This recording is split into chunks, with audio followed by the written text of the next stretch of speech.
इतनी बड़ी तो कोई बात नहीं हुई पापा, जो आप मुझे गांव भेज दो। है ही क्या वहाँ मिट्टी, गंदगी और गंवार लोग। राघव, अब अगर तुमने जुबान से एक भी शब्द गांव और वहाँ रहने वालों के लिए निकाला तो अच्छा नहीं होगा। अब तक शांति से बात करते नवीन ने गुस्से से तिलमिलाते हुए कहा, राघव, याद है ना, कल तुम्हारे दादू गांव से आ रहे हैं और अब वो हमारे साथ ही रहेंगे। हाँ, अपने मोबाइल में नजरें गड़ाए हुए ही राघव ने जवाब दिया, तुम्हें उनके साथ रूम शेयर करना है, जगह बना लो। व्हाट? देखो मम्मा, पहले ही बोल रहा हूँ, मैं दादू के साथ रूम शेयर नहीं कर सकता। What about my privacy? Naveen और चारू ने एक दूसरे की तरफ देखा। राघव को पूरी उम्मीद थी कि पापा ना सही मम्मा तो उसका पक्ष लेगी। ठीक है, तो तुम हॉल में सो जाया करना। वैसे भी पापा पहले की तरह कुछ दिन के लिए नहीं बल्कि हमेशा के लिए आ रहे हैं। चारू की बात सुन राघव को गुस्सा तो बहुत तेज आया, लेकिन जानता था कि उसकी एक नहीं चलने वाली। बस पैर पटकता हुआ वहां से चला गया। नवीन अपने माता पिता की एकलौती संतान है। नवीन के पिता कैलाश मेहनतकश किसान थे, जिन्होंने जी तोड़ मेहनत करके नवीन को पढ़ाया। कैलाश अपने बचपन में पढ़ाई में होशियार थे और आगे बढ़ना चाहते थे, लेकिन आर्थिक हालातों के चलते ज़्यादा नहीं पढ़ सके। उनके जीवन का एक ही लक्ष्य था, अपने बेटे नवीन को उच्च शिक्षित बनाना। नवीन ने भी अपने पिता का सपना साकार करने के लिए पूरी मेहनत की और उसी का नतीजा है कि आज नवीन मुंबई में मल्टीनेशनल कंपनी में उच्च पद पर है। नवीन की शादी कैलाश ने अपने दूर के रिश्तेदार की पढ़ी लिखी बेटी चारू से की। चारू एक ऐसी लड़की जिसमें आधुनिकता और संस्कार दोनों का समावेश है। नवीन के माता पिता अब तक गांव में ही रहते थे। नवीन और चारू ने बहुत बार कहा मुंबई आने, पर वे दोनों नहीं मानते थे। कहते हमारा मन गांव में ही लगता है। नवीन साल में 1-2 बार गांव जाता। वे लोग भी मुंबई जाते तो थे, पर ज़्यादा समय नहीं रुकते। नवीन ने अपने माता पिता के लिए गांव में हर सुविधा का इंतजाम कर दिया था। कोई दिन नहीं जाता जब वो और चारू वीडियो कॉल पर उनसे बात ना करते हों। एक बेटे के जो फर्ज होते हैं उन्हें नवीन बेखूबी निभा रहा था। पिछले महीने नवीन की माँ रात को जो सोई तो फिर सुबह उठी ही नहीं। नवीन चारू पहली फ्लाइट से गांव पहुंचे। पत्थर बने कैलाश बेटे का स्नेहिल स्पर्श पा फूट फूट रो पड़े। पिता को छोटे बच्चे की तरह अपनी बाहों में भर नवीन के कलेजे से लगा लिया। एक उम्र में इंसान खुद को कमज़ोर महसूस करने लगता है। अगर संतान लायक हो तो बुढ़ापे की लाठी बन सहारा देती है, नहीं तो उम्र का ये पड़ाव काटना मुश्किल हो जाता है। नवीन, तेरी माँ चली गई। कपकपाती आवाज में इतना बोल अपनी पत्नी के पार्थिव शरीर की ओर देखने लगे। गहरे सदमे में थे। यूँ तो जीवन साथी का किसी भी उम्र में जाना कष्टकारी होता है, लेकिन बीतते वक्त के साथ लगाव बहुत गहरा होता जाता है। शायद इसीलिए साथी से अलग होने की पीड़ा भी असहनीय होती है। बेटे का स्पर्श पिता को समझाने के लिए पर्याप्त था कि नवीन सब संभाल लेगा। 13वीं के बाद जब सभी मेहमान विदा हो गए, तब चारू ने अपने ससुर कैलाश जी को समझाया, पापा, अब तक तो आप दोनों थे इसलिए हम निश्चिंत थे, लेकिन अब आप अकेले यहाँ कैसे रहेंगे। कैलाश जी कुर्सी पर खामोश बैठे रहे। चारू ने उनके सामने घुटनों पर बैठ धीरे से उनके छुरीदार हाथ थाम लिए। एक अनकहा वादा, एक अबोला आश्वासन, मैंने सब इंतजाम कर दिया है, आप हमारे साथ चल रहे हैं, नवीन ने निर्णय सुनाते हुए कहा और चारू ने उनके हाथों को और मजबूती से थाम लिया। कैलाश अब भी सिर झुकाए बैठे थे। विचारों का मंथन चल रहा था। सालों से जिस जीवन संगिनी पर निर्भर थे, उसका अचानक चले जाना, खुद की तबीयत का ठीक नहीं रहना, नई जगह में सामंजस्य का डर, अपने गांव को छोड़ने की पीड़ा और उस सब से परे बच्चों की परवाह और प्यार, कुछ समझ नहीं आ रहा था। थोड़ी देर कुछ सोचते रहे, फिर चारू के सिर पर हाथ रखकर बोले, ठीक है, लेकिन अभी तुम जाओ, मैं अगले महीने आ जाऊंगा, बहुत काम है। यहाँ जमीन ठेके पर देनी होगी, और भी बहुत कुछ समेटना होगा। नवीन चारू वापस आ गए। वे पिता की मनोदशा समझते थे, लेकिन 17 साल का राघव नहीं समझता था।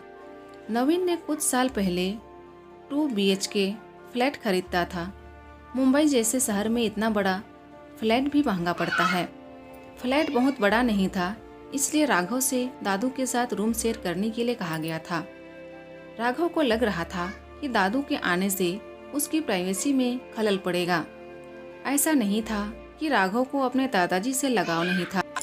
इससे पहले जब भी वो गांव जाता या कैलाश मुंबई आते तो दोनों की आपस में खूब बनती थी, लेकिन अब मामला कुछ और ही था।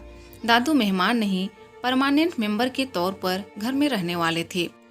ऊपर से टीनेज राघव का मन समझौते के लिए तैयार ना था।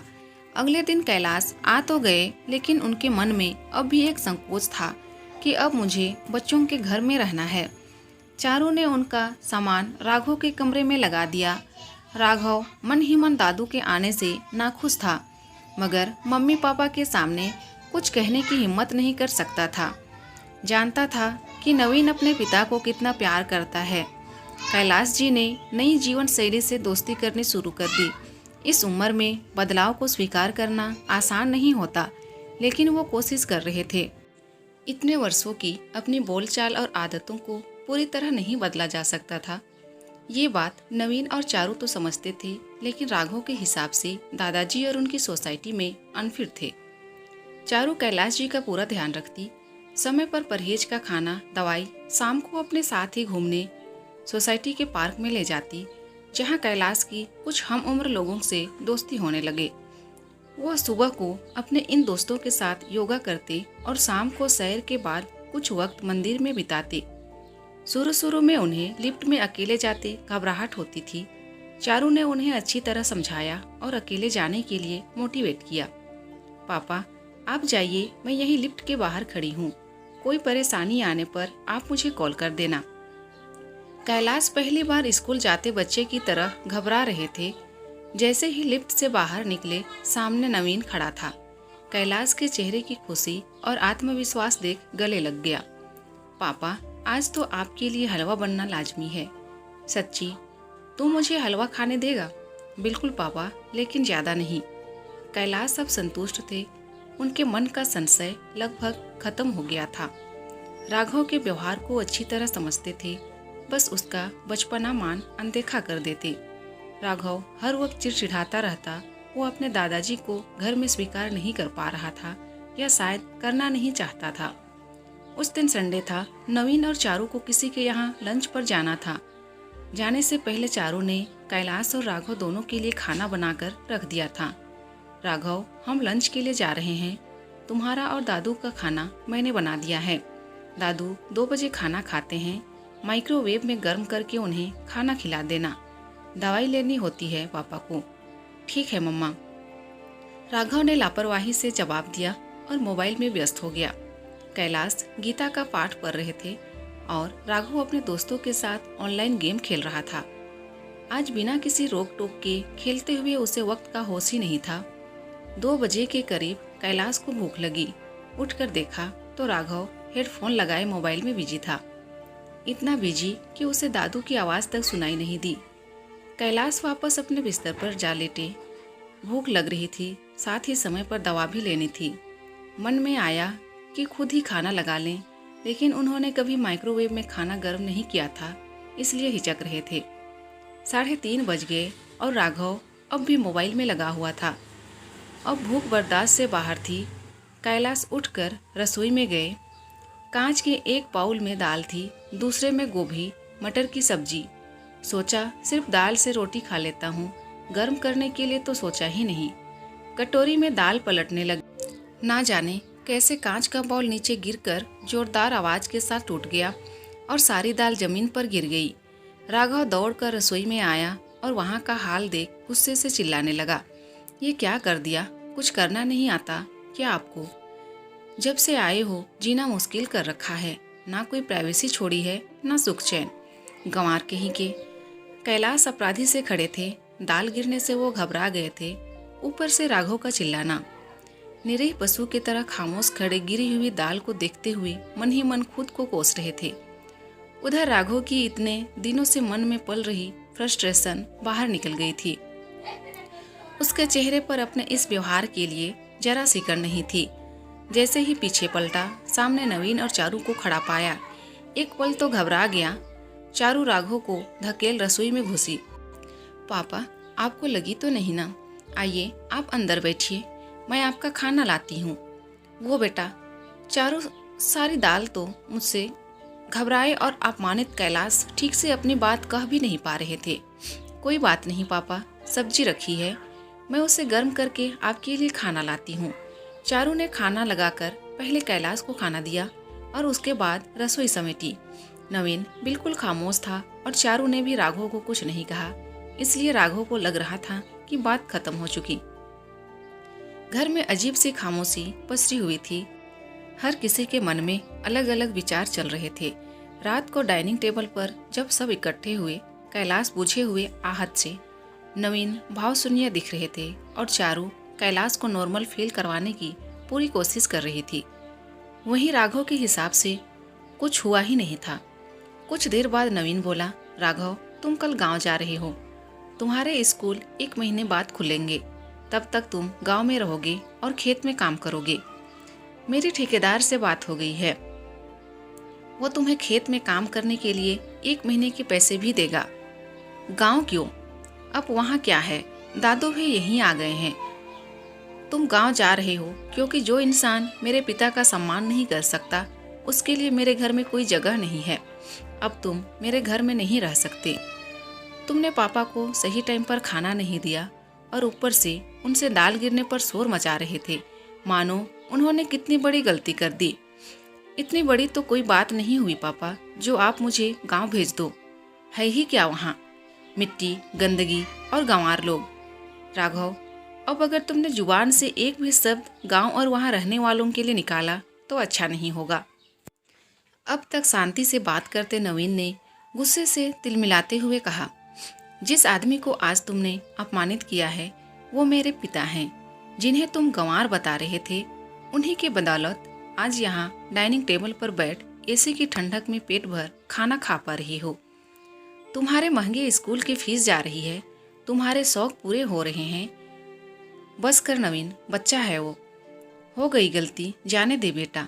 जाने दूं? नहीं पापा, अब इतना छोटा नहीं रहा ये। रही बात गलती की, तो इसे अपनी गलती लग ही कहाँ रही है। इसके हिसाब से इसने कुछ गलत नहीं किया। परिवार के सबसे बड़े सदस्य पर चिल्लाकर, मेरे पापा से ऊंची आवाज में बात करके, उन्हें गंवार कहकर भी इसने कोई गलती नहीं की है। राघव, जिन्हें तुमने आज गंवार कहा है ना, उनके पैरों की धूल भी नहीं हो तुम। मैंने देखा है अपने पापा को मेहनत करते, एक एक पैसा जोड़ मुझे पढ़ाते हुए। कोल्हू के बैल की तरह लगे रहते थे पापा। सिर्फ एक ही धुन थी कि मेरा बेटा पढ़ ले, और आज वही बेटा अपने पिता का अपमान बर्दाश्त कर लेगा। ये तुमने सोच भी कैसे लिया? चारू बिल्कुल खामोश बैठी थी।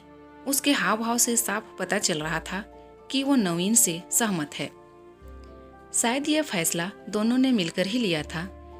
ये घर मैंने बनाया है, लेकिन इसकी नींव का पत्थर मेरे पापा हैं राघव। उम्र के इस पड़ाव पर ही संतान की जरूरत होती है। आज तुम उनसे ऊंची आवाज में बात कर रहे हो, तो कल हमें घर से ही निकाल दोगे।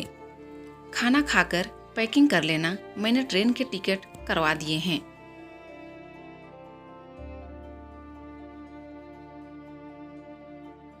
दोस्तों, अगर वीडियो पसंद आए तो प्लीज़ वीडियो को लाइक कीजिए, और अगर चैनल में नए हैं तो प्लीज़ मेरे चैनल को सब्सक्राइब कर दीजिए। Thank you.